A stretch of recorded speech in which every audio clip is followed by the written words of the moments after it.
একটি ছিল ছোট্ট গ্রাম। গ্রামে একটি ছোট্ট ছেলে। তার নাম রাহুল। তার বয়স ৯ বছর। সে তার মা আর বাবার সঙ্গে একটি ছোট গ্রামে থাকত। গ্রামের নাম ছিল সোনাঝুরি। চারদিকে ধানের ক্ষেত, পুকুর, বাঁশঝাড় আর আমকাঁঠালের বাগান। গ্রামের মানুষ খুব পরিশ্রমী আর একে অপরকে সাহায্য করত। রাহুল ছিল খুব কৌতূহলী।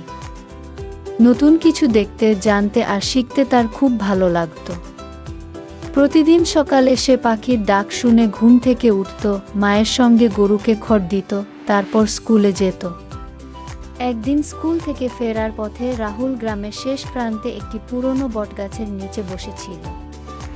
হঠাৎ সে দেখতে পেল মাটির মধ্যে কিছু একটা চকচক করছে। কৌতূহলবশত সে কাছে গিয়ে মাটি খুঁড়তে লাগল। একটু পর সে একটি ছোট্ট পিতলের বাক্স পেল। বাক্সটি খুব পুরনো ছিল। তার গায়ে অদ্ভুত নকশা আঁকা ছিল। রাহুল বাক্সটি বাড়িতে নিয়ে এল। বাবা বাক্সটি দেখে বললেন, এটা তো অনেক পুরনো মনে হচ্ছে। সাবধানে খোলো। বাক্স খুলে তারা দেখল ভেতরে একটি হলুদ হয়ে যাওয়া কাগজ। কাগজটি ছিল একটি মানচিত্র। মানচিত্রে গ্রামের বিভিন্ন জায়গার চিহ্ন আঁকা ছিল এবং শেষে একটি লাল গোল দাগ। রাহুলের চোখ উজ্জ্বল হয়ে উঠল।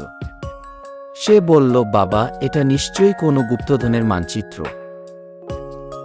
বাবা হেসে বললেন, গুপ্তধন হোক বা না হোক, আগে বুঝতে হবে মানচিত্রটা কোথায় নিয়ে যায়।